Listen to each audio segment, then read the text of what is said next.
Okay, Beth, this is a little rough, but this is a copy of basically the same camera I sent you. Okay, and I just want to show you a couple things on here. One is, this is the rewind, little rewind knob. You pick this up and you push this button, and that's how you rewind your film. It won't rewind unless you push that button, and I'll show you how to do that. In fact, let me just show you. This dial up here, it says ASA, but that's ISO is what they call it now. So you'll probably be using 400 or 800 or 100, but probably more likely 400. And then when you click, so when you put that in, if you're using 400 film, you put in ISO 400, and then this here is your shutter speeds. There's, and I don't know if you can see that. I'm trying to do this on my iPhone, so there's a quarter of a second, an eighth of a second, a third of a second, 2/50th of a second. This is very important. This, as you can see the little red dot down here, that tells you your meter is on. In here is the meter for the camera. So you got to close that, and that'll shut the battery off. If you leave it open in your camera bag, you'll eventually wear the battery down. If you do that, the battery is right here, and you just take it out, just take a quarter, and you open that up, and there's two batteries in there. These are SR44s. I thought they were supposed to be 76s, but you've got brand new batteries in yours, so whatever's in there, you can replace that with these. So we'll close that up. So let me, and then your f-stops are here on the lens. And so your combination of an exposure will be a shutter speed and an f-stop. And you'll see on your meter, when that meter goes into the middle, that's the right exposure. Now, like I said, this meter kind of jumps, so you see it jumping back and forth, but you just work that f-stop a little bit, and you get it to the meter. You get it to the middle. And I did a test roll, and it worked fine. So let me just show you. So that's basically how you take a picture. You advance the film there. Let me show you how you load film. On the bottom, you have an O and a C. You flip that up a little bit. Yours is, I think, two different colors because I had a motor drive on it. And you go to open it, you turn it, and that unlocks it and opens this door. And then inside, you've got to pick up your return bobble. And then somehow we found a roll of film in here, which we haven't used for 14 years. But you take the film, and you put it in there. You can put that down, and you bring that across, and you'll see a little opening in this take-up spool, and it's got one little tooth on it, and you'll take that film, and you'll put it in that sprocket right there, and you advance the film. You see where it's going to advance? And you'll see the take-up sprockets right here. They'll go inside the little holes. So you could get it going a little bit right there.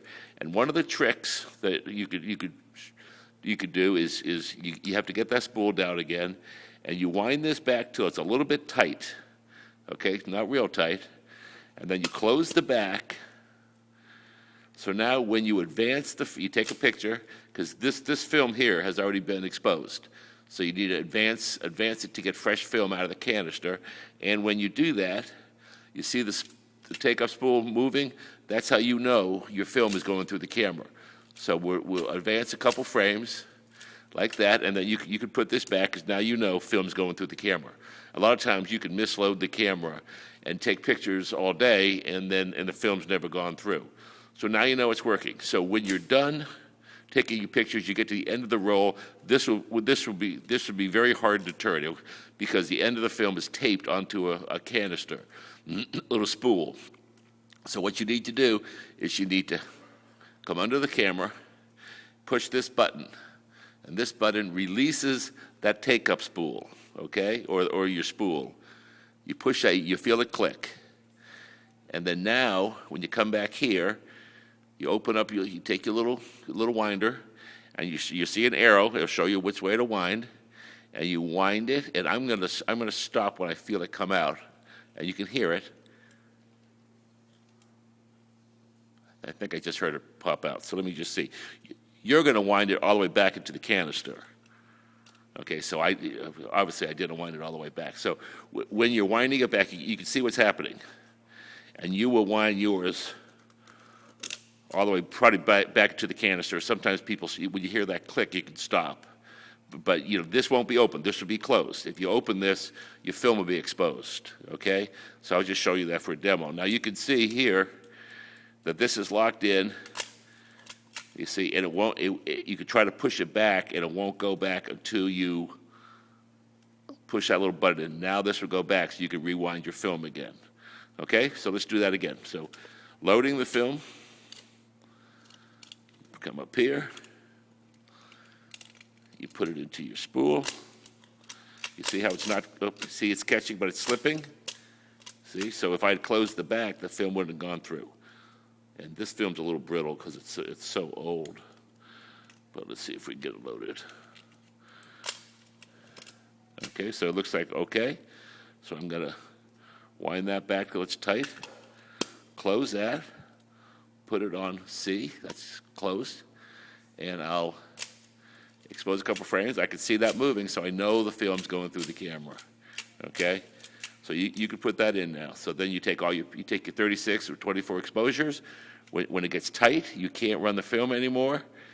You push that button, and you rewind. I just felt it come through there. You'll probably rewind all the way back to the canister. Then you pick that up, and you open the back, and there's your film. You pull that all the way out. And this film doesn't have we've taken this off of it.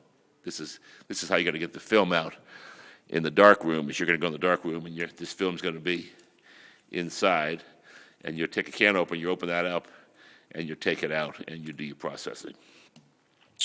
So I think that's pretty much everything you need to know right now. You look through here for your exposure. Your professor will tell you about exposures and how to get the same exposure by changing your depth of field, changing your aperture, and changing your shutter speeds. So that gives you, there's your shutter, there's your film advance, that's your meter. When that's exposed, when this is out, your meter's turned on. So when you're not using the camera, push that in.